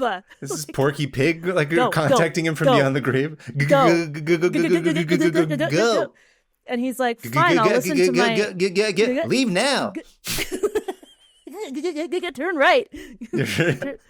He just like becomes a GPS. Yeah. Oh man, I'd love a Porky Pig GPS. That would be really fun, actually. I would feel insane. I would feel like I'm going insane. So he's like, hey, wife, I was just told by my dead friend that I needed to go find this dude named David. And she's like, I fear this is Just the do me, And I please, said, for "Something. once. I need you to stop talking to ghosts." Like, she was bummed that he kept talking to their dead son because she was like, "That's not how I'm grieving. I don't want to hear it. Yeah. Like, stop coming home and telling me stories about how you talk to our dead son." Yeah. And she's getting more and more impatient with him because he is suddenly not very focused at all on abolitionism or any of his social, like, Responsibilities. yeah, he's just kind of letting things slip.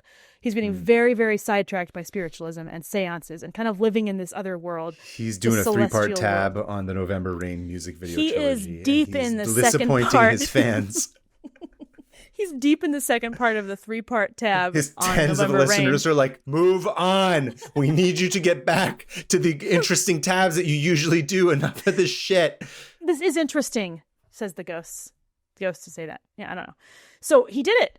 He goes, and here's the weird thing. David Vining exists. Did he not know him before? That's what I think he probably did. But he says, "I didn't know who this was, and I just went to this guy, and this guy's like almost dead." And he's like, I'm going to heal him by using magnetism, which is something they had been getting into from like the guy Mesmer. The guy's last name was Mesmer. That's where mesmerizing Really? comes from.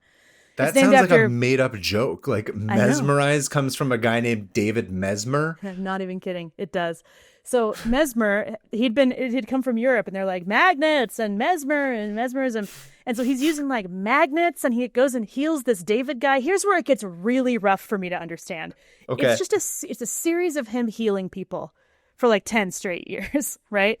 Where it's just like, okay, so you're healing. Anyway, so he goes to David and he heals him, and everyone's like, "Oh, whoa!" And then David does die, but like by that point he's already healed him, and everyone's like, there's the famous abolitionist speaker John Spear is now miraculously healing guys he heard about from ghosts, and everyone wants some. Everyone's like, "Come and heal me." I don't know. And so he goes to all these like conferences with other spiritualists and like a lot of seances. And there was this one where he goes, and this woman who's a medium walks up to him and says, "I have a message for you." And she starts channeling Benjamin Franklin. Okay? And Benjamin Franklin tells John Murray Spear that he needs to go and help this woman who was just struck by lightning. And he goes. He helps her. And from then on, Ben Franklin is the little shoulder demon on John Murray Spear's shoulder, telling him everything he needed to do. So don't forget, all of the spirits are led by Benjamin Franklin. Okay? It's his Jiminy Cricket. It's like his conscience being his guide. It's 100%. And everyone's like, "Ben Franklin?" And he's like, "I promise." He wants me to finish his work. And, and this is where he's fully in the spiritualist movement, and he's fully in contact with Benjamin Franklin, Thomas Jefferson, a bunch of other presidents. And he calls them the Association of... what is it? It's the weirdest word. Hold on. The Association of Dead President. Oh, the Association of Electrizers. So It's kind of a badass name, actually. I know. Electrizers? Electrizers. And Benjamin Franklin is the lead electrical like genius in the spirit world. So after he died, he's like head of electricians, pretty much, or like electrical, like the electrical stuff. So the celestial electricity. And so, of course, naturally, it's Ben Franklin being like, "Buddy, you got to make Jesus." And he tells him that he's the one that to bring about Obviously. a utopia where everyone is equal. John needs to make Jesus out of... John didn't forget. He's like, "No, I've just been searching." He's like, "I didn't lose sight of like what I was here for and like what I was trying to do. I just needed a different method." Exactly. Where he's like, I'm not being like the minister anymore, but now I'm trying to actually bring Jesus back. So, I'll say this. That's interesting about what you're saying is that even in his delusion, in his head injury, and even in his state of having gotten the shit beat out of him by a mob, even in like his inability to focus, his response was not to get like, "I need to," even like you would think that if he had a head injury and any other person might have been like, "Oh, now I need to get a private army to like start shooting people because I'm paranoid about getting beaten up again." Right. He went the opposite direction. He's like, "No, we need to make a mecha Jesus so that everybody can be saved." And equal. And that was the big thing where Ben Franklin was like, "I was wrong. I should never have had slaves. None of us should have. You need to undo everything we did, and you need to finish my work as being like the father of electricity or something." Yeah. And which is kind of awesome if you think about it. This would be an amazing movie. Like that's all I'm thinking when you're telling me I was this. waiting. Yeah. I want you to say when you feel like you hear a good scene, tell me. So he meets some. No, it's basically him. You want the scene, the pitch is basically like when he wakes up from it, and it's just everybody being like, "What? Are you insane?" And then the idea that like something that sounds insane now to them at that time, like we can look at this is how you would frame it, right? Is that you're like whatever's happening today, somebody might say something that sounds insane, but like in 100 years, it'll seem like absolutely the opposite. Where you're like, how is it insane that everybody else doesn't think this? But you don't ham it up too much. He was way ahead of his time in that he's like, yeah, guys, we should actually be nice to people. Yeah.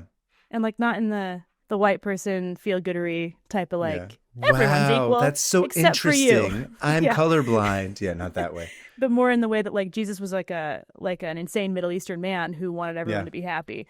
And we're gonna go with that. And he like was kind of crazy and everyone hated. He was murdered for a reason, dude. Everyone was like, again, let's shut this guy up. Still trying to convert me to Christianity? Not gonna happen, Hannah. I'm sorry. I don't care. But continue. I don't care what you believe. Even if it's a robot Jesus. Like, I'll get you someday. I'll get you. Many people have tried. I know. Right? Same. And I'm like, buddy, good luck. He's stubborn. Yeah. So I'm going to go back to my meeting. I'm going to go talk to Benjamin Franklin and tell him that you would not even The Lightning Boys? What was the name of his crew? The Lightning Boys. The Presidential Lightning Boys? The Ghost Committee of the Founding Fathers? No. The Presidential Lightning Boys. The Presidential Lightning Boys. No, the Association of Electrizers. Electrizers. I do love Electrizer. So he and the people he are around him, because everyone around him is deeply into spiritualism. And also, at the same time, all these things are coming. Like, this was 2 years after the Carrington event. So there was... Oh, right. So now there's been this worldwide event where everything turned red. And then they're like, cool, now Benjamin Franklin's coming back. I looked and I couldn't find anything relating the two, but he had to have seen it. I'm sure he did. If everybody in the world saw it, he would have seen it. And it was electricity. It was like, I'm sure, I don't know. That was a call from the Lightning Boys, like just very clear. It's a calling Benjamin card. Franklin's like, everyone listen up. Wait, what year did he get? He got beat up in 45? So yeah, he was 45, but then Carrington event was 53. Yeah, okay. And he starts building Mecha Jesus in like around the same time as the Carrington event, which is fascinating. I'm going to say that somehow that like the frequency in his brain, like I bet like that just switched it. It's canon. We're going to decide that. Yeah. We have decided for the world that the Lightning Boys, this is like resurrection where they came for the Carrington event, electricity'd something into his brain, and then now he had to make Mecha Jesus. Yeah. Yep. So I'm turning into a Kuma Tab. I'm sorry. I love it. Dude, I just can't wait to have Mecha Jesus fight in Kuma Tab. Yeah, but he has to look like this with like no limbs, and it's just like a gramophone, essentially. Playing the ball and cup game. Yeah. Playing music. So he's healing everybody. Everyone's getting really into him. And he's, again, remember, he's not mean. He's a really nice guy. And he genuinely believes this. I really think he genuinely believed it.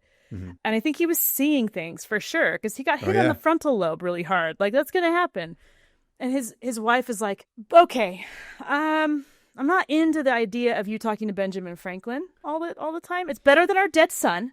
But like, whatever. I'm going to support. We got 4 other kids to raise. I'm just going to be busy with that. You do you. Yeah. And Brain Franklin was always there. He would sometimes bring Socrates. Sometimes Thomas Jefferson. Socrates. Exactly. Socrates. This is Socrates. This is just Bill and Ted's Excellent Adventure, but like in the 1800s with a guy who's insane. 100%. A benevolent, insane person. That's what I want. If I ever go crazy, I want to go crazy like this. So yeah, in the nicest possible way. In the nicest possible way. So he called them also the Congress of Spirits. So because they were all founding fathers. At-home bar. It's all Dom Perignon. It's all champagne. This is my lube station that I like to call the Congress of Spirits. This is my Monday jork. This is my Wednesday jork. This is my weekend jork. It's a little bit more expensive. I pop out the good stuff for the weekend jork. So they began telling him at this time to construct a device that would bring about a utopia of love and equality throughout the world. And that to do that, he needed to source specific materials and metals in order to construct a sort of golem or automaton that could house Literally golem to come. Yeah. Yeah. That could house the divine spark of the Lord and literally and figuratively power the world and end poverty and suffering everywhere. So, oh my God, he sounds like a founder in a startup in Silicon Valley right now. Yeah, but it's the ghost of Ben Except Franklin. they're not nice. He's whispering into this dude's ear who just got hit on the head really hard. This guy today, if he had said that, he would have literally just been given like Series 12 funding. I don't even know what it is. Trillions of dollars to be like, wow, can the market be involved in this? Great. Growth at all costs. Machine growth at all costs. Yeah. This is basically just Sam Altman, but like the good version of it. But nice. And, yeah. But actually he's trying to be nice. So he's all, listen, guys, I need all the copyright in the world and all the money that's ever existed. That's the only way that this business will succeed. Okay, hold on. I just realized. Okay, so this was years before the Carrington event. I thought the Carrington event was 53, but it's 59. The Carrington event was 59 or this was 59? No, Carrington event. So this caused the Carrington event. Listen, we need to string it together somehow. We do. Well, and the fact that there was like, so at the time, I'm going to get back into spiritualism a little bit. At the time, there was all this new technology in the form of the telegraph. And so the idea that people could speak to not just people nearby, but also across the world. Yeah. What's to say you couldn't also speak to ghosts? I understand that. Yeah, that makes sense. This is a weird period of like, we're sciencey, we're getting it. But we're still deeply entrenched in religion and superstition and belief, and so the combination of the two, it's a very understandable conclusion to come to use machines, to somehow channel God and stuff like that. So it's not so far fetched because a lot of people at the time they're like, oh, this is actually magic. Electricity is magic. We can access everybody. So what's to say we can't talk to our dead relatives? So that was a huge part of it. And you know what it reminds me of now is like people being like, oh, video games are magic and they're cool. Perhaps we're all living in a simulation. It's the idea that like the technology influences how everyone thinks because the technology is new. So they believed in this stuff called the universal fluid. So the universal fluid was like what they've thought gave life to everything. Now, here's where it does get a little sexual. And I don't want to... I don't want to say this is real. I don't think he did anything to this machine. But he sure did talk like he did. Would it have been a problem if he did? No, absolutely not. So when you think about creation... Listen, I will say, it looked like a penis, like the Austin Powers, like Swedish-made penis enlarger. Yeah, that's what it looks like in the middle. Yeah. That they made it. It's supposed to have a penis and a vagina. No, but I'm saying it looks like the penis enlarger. You know, it does. It looks like the pump. It looks like a coffee maker too, like a coffee grinder pump, penis pump. If it doesn't have universal fluid inside of it, how is it supposed to conduct electricity? You need to supply it. You're getting it, dude. You are getting it because I'm crazy. I've had a head injury. Perhaps this has been my fate this whole time. This is the wet dream of Dreamery. The wet dreamery. So, in order to create a system that's capable of harnessing the divine spark, it needs to be able to have, how do I explain this? The universal fluid, which is what creation is made from, and which just sounds like jizz, and because that's what they meant by it. But it was in a metacumlians. I don't know. You know what? I'm gonna leave it. I'm gonna leave it at metacumlians. Okay, I'm not taking it any further. I can't go any further with that. So. Okay, I'm getting ahead of myself. How do you build a God machine? I wonder why your family doesn't listen to this podcast anymore. What's metacumlians? It's the universal fluid that binds us all together. And boy, does it bind. Boy, does it bind because it's sticky like champagne. Jizz. Sorry, continue. I just didn't know that we would already have talked about jizz already. You know what I mean? I thought we would talk about it now and not in the first 10 minutes.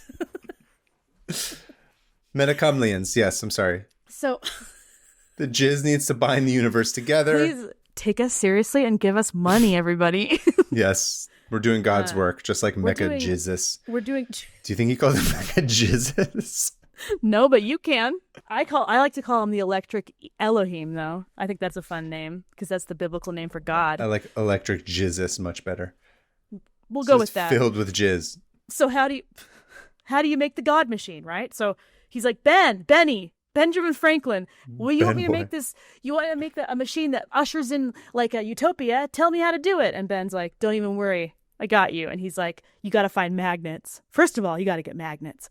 This sounds like an It's Always Sunny. This sounds like a Charlie and Frank side. Like 100%. a B plot. Yeah. You got to find magnets. That's the only way it works. Second, you got to find copper and zinc. And one of them is male and one Frank of them is literally female. steals copper from the walls. 100%. So it was important to note that Ben Franklin was like, one of these is male and one of these is female. This thing is going to be both male and female because that's how you create life is with male. So it's like a weird intersex Jesus robot. And he's like, you got to get these plates, okay? And then you got to get galvanic batteries. That's really important, like the stuff they use in telegraph machines. Yeah. And of course, you can't forget all the gears and wires. And so he's like, dude, thank you. And so he goes and gathers this, and he's like, well, now what? And Benjamin Franklin's like, you're too low. You got to get high. You got to get high on a hill so you can be closer to the electricity or whatever it is, closer to the celestial electricians. And how about that hill over there? Over there, it's called High Rock. Perfect. So he goes to this place in Lynn, Massachusetts with all of his followers. Remember, he has like followers and like mediums and people who still love him and have been like, we're taking this jump with you. Yeah. He gets the copper and zinc plates, and Franklin's like, these represent cells, and the wires are the nerves, and the coils and the rods. The coils and rods are the muscles, and the organs are the batteries are the organs, like the heart and the brain. And again, this is literally this, Bill and Ted's Bogus Journey when they build the good robot us's at the end. Absolutely a Bill and Ted. Excellent. It's absolutely what it is, except with way more jizz. All of this, actually, contested. Equal amount of jizz, probably, yeah. Probably. Young, dumb, and full of robot cum. So all of this working together, Ben Franklin, founding father Ben Franklin, says would create the universal fluid, the actual life force to bring about the whatever. And so the goal. Oh, and then he said, oh, but here's the most important part, buddy. Johnny Spears. You have to be able to birth this thing. And you don't got the parts to birth. It's true. But you know who does? His ladies. wife? No. Oh, just his ladies wife in general. Wants nothing to do with this. She's like, I need to feed our children. And so Ben Franklin's like, you need to get a new Mary. A new Mother Mary to birth this new mechanical Jesus. So with that, I'm going to pick up next week. Oh, with we're going to do building. Double parter. Yes, with the building of. I didn't know you were going to do a 3-parter, or else I maybe wouldn't have done this. But I didn't even know. I'm going to pick up next week with the building of the mechanical Messiah and the uphill battle it was to find someone to be the new Mary and to make it work in a way that could usher in the, They truly do merge spiritualism, science, and like engineering. It's pretty incredible, and we're going to get into it next week, and then we're going to get into the aftermath of it. So that's my tab. Excellent choice on place to stop as a cliffhanger. I commend you. Thank you. It's very good. That's awesome. Right? I'm very excited to learn more about this next episode. I got a lot of this from this interview by a man who wrote a book about. I'm the worst, and I didn't write it down. Hold on. Mechanical Messiah book. Okay. It's called The Remarkable Life of John Murray Spear, Agitator for the Spirit Land. And it is by John Benedict Buescher, and I've started reading it. I listened to an interview with him, and I read an interview with him. And the interview is enough to be like, I actually need to read this book because it's fascinating. That sounds cool. Yeah. So I've started reading the book. It's really interesting, and I'm going to get into the rest of his life after next week. So that's awesome. Love it. Yeah, thanks. Thank you for the tab. I'm looking forward to part 2. Me too. So now it's time to close, which you and I have tabs that we're going to keep open, but I can close the one on spiritualism. Yeah. What would you like to do to close the tabs? Should we do electricity with a guitar with Dom riff? Perignon spraying everywhere and making the metacumlians? I don't know. How about a guitar riff, like a sick guitar riff and some electricity? I don't know. Let's just do an electrical thing that with a gunshot, maybe. the tabs are unaliving themselves. We have done so many gunshots as we close these tabs, but we'll do it again. So like a and then a gunshot. Sounds good. Let's. I'll count us down. You ready? Okay. Yep. 3, 2, 1. Closed it. And moving on to listener emails. Email number 1 is from Kayleen from Belgium. Oh, nice. Hello, Hannah and Kaveh. Hope you're doing well. My name is Kayleen, and I'm writing to you from Belgium. Hoping you are still doing the listeners' closed tabs at the ends of the episodes. I've just found your podcast after going back to Kaveh's last podcast and seeing he had a new one. Thank you for joining us. So you've been my commute to work for the past few days. Some more preamble. I use Ecosia. Have you heard of this? Ecosia? No. Ecosia. For my phone searching. And fun fact, after 100 tabs, the number in the top right becomes a smiley face. And if you have tabs unused for more than 7 days, they are put into an inactive tabs area to free up space on your phone. I'm at about 104 tabs open. Wow. That's so passive aggressive that it just smiles at you.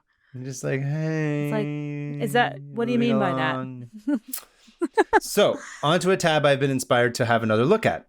It is the explanation behind a series of paintings depicting the 4 horsemen of the apocalypse and the inspirations and recommended readings to dig further into the work.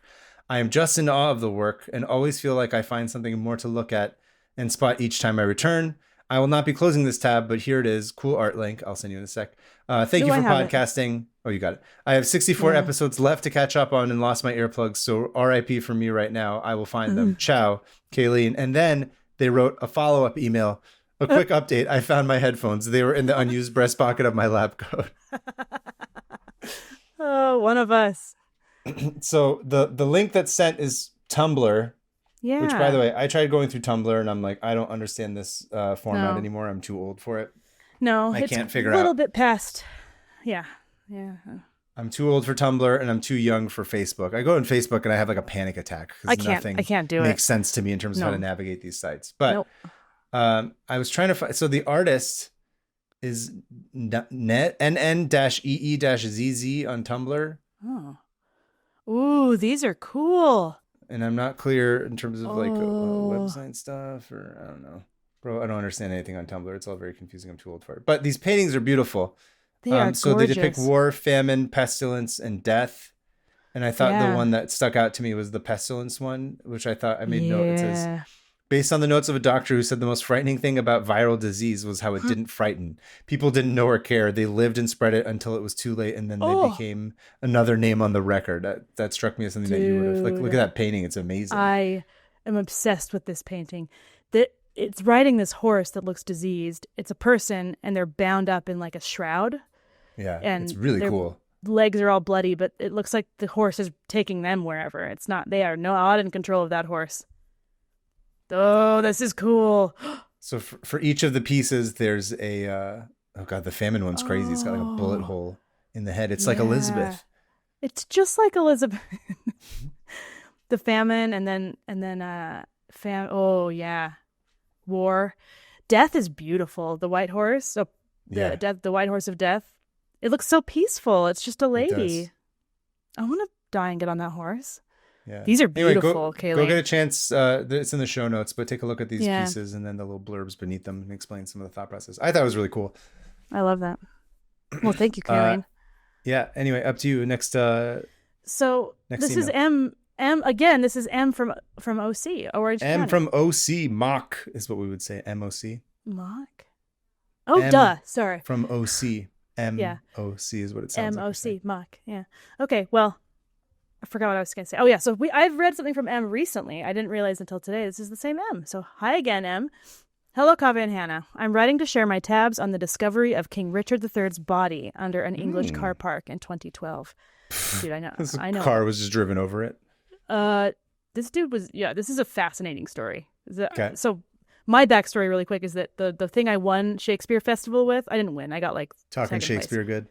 It was from Richard III, Act 1, Scene 2. And when this story broke, me and Dustin, shout out to Dustin, he's written in, my scene partner who played Richard, I played Anne, sent this to me. And we were both like nerding out over it because we're like, they found him. Anyway. You were like, oh my God, England? I love it. So cool. England. Yay, England. Yeah, buddy. Sorry. Swear my ancestors are from. It's interesting in its own way. It's not my fault. I felt great being there. I could open my eyes. The sky was foggy and like gray.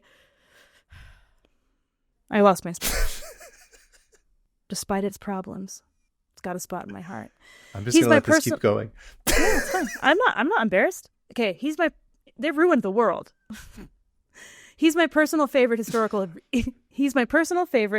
evil Richard. Sorry to the Nixon fans. What? I hope Okay, sure, yeah. In 1485, King Richard III and his army met Henry Tudor, the Earl of Richmond at Bosworth Field. Richard was ultimately defeated, allowing Henry Tudor to claim the throne, end the War of the Roses, and become Henry VII, the first Tudor king and father of Henry VIII, with the 6 wives. So it's funny I because just disassociated that entire explanation. I don't care. Idea. You'll like this part. lost. After Richard died, they just stabbed him in the butt a bunch. She didn't include this, but he died and they threw him onto a horse. Butt stabbing? Why'd they stab his butt? To humiliate him. Did he have bad farts? Who knows? But they wanted to humiliate the dead king, and they're like, let's just do whatever you want to him. And everyone just like butt stabbing, sodomized him with spears. So Richard's body laid in state for a few days and then was buried at the by Greyfriars in the city of Leicester. However, after that, history lost track of the body because he was usurped. The Tudor propaganda promoted him as a uniquely evil and unworthy king who murdered his own brother and nephew. He didn't get a fancy tomb. They wanted to discover the body not just for the sake of the English history broadly, but also because depictions of Richard, most notably Shakespeare's, represented him as having a disability, a deformity. So because of modern ableism, the deformity was often informed his villainy. So they're like, yeah, he's deformed, so he's evil. And so they're like, it's like every Hollywood movie where they're like, the guy with the scar on his eyeball is clearly the bad guy. And he's gay. That's the other thing. Right. He's queer. Like, it's always queer-coded. Yeah. Always queer-coded. He's eccentric looking. He's got to be evil. He's a little too well-dressed. He's clearly the bad guy. Don't trust him. Yeah. Don't trust the guy dressed like Jareth, the Goblin King. Don't marry Jareth's little brother. So to kind of like, yeah, so I'm kind of summarizing this a little bit, but everyone was like, he's disgusting. He's got a hunchback and he's awful and his withered hand. And it made everyone, it's really sad because they're just like, you're shaped weird, so you're bad. But he actually was bad. So without the body, they didn't know. So they had to consult and compare 400 years of maps to determine the approximate location of where he was buried. In the 1920s, Charles Bilson concluded that he must lie undisturbed somewhere beneath the Greyfriars Street or buildings that face it. And so they're like, that must be it. A team of researchers and archaeologists led by Philippa Langley secured the money they needed to excavate the car park. And this is in 2012. Because of limited funds, they had to be extremely precise in where they would dig the trenches to try and find the friary's foundations. So they used the guy's original 1920s description. In the days that followed, the team not only found the remains of the old church, but also a skeleton with battle wounds to the skull and a curved spine. Oh. The skeleton was still decently intact, and an examination of the skeleton confirmed it would have been a man in his 30s. Richard died at age 32. Genetic testing confirmed with 99.999% certainty that it was King Richard III. Holy shit. The body was roughly where Bilson predicted it would be 90 years ago. Wow. Well, right? They don't go into this, but it was some guy in Canada who was descended from Richard's, like, sister or something crazy. While the skeleton did show that Richard would have had scoliosis, which likely caused him pain, he did not have a withered arm or limp described by Shakespeare.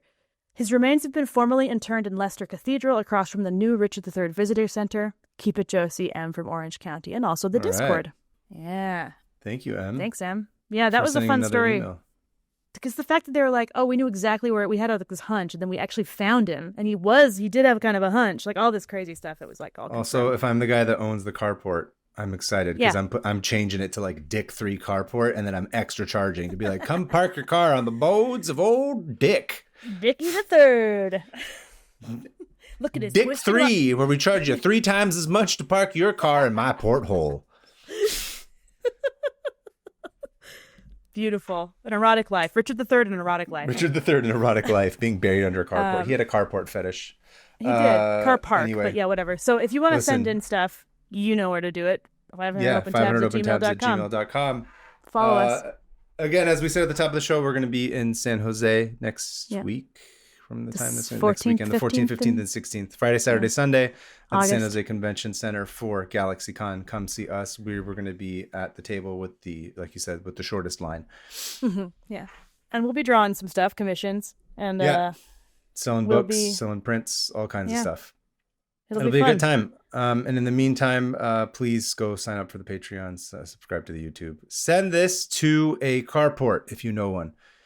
It's car park, but yeah, send it to a car port. Car park. If you have a friend that likes Guns N' Roses, send them these episodes. If you've got a friend, if you're friends with Mecca Jesus, send this to your pastor. Let him know. Your Mecca pastor.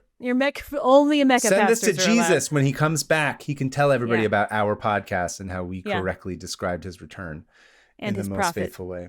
who got hit on the head really hard. If you got hit on the head really hard, Kaveh, Send this to send me. this to you. I can listen to my own How come podcast and be you like, I don't remember didn't doing create that. a new fun religion? I didn't do anything useful once I hit my head. Nor do I have followers, nor have I had success. Anyway, Thanks, everyone. otherwise, I'm at PermaFriends on Instagram and at Taherian on Blue Sky. And I'm at Hannah Hill, and I'm yawning again. Oh, sorry to bore you, Hannah. In the meantime, we will see you at You're the doing your Guinevere's best. Garden Toilet Tribute Toilet in San Jose. Yeah, or in Soviet Nixie's Richard Nixon, Richard III's pool party. Zichard Nixon's. Keep those Mecca metacumlians Jesus out. stored away. Yeah. Metacumlians? That doesn't even make sense. Bye. Bye.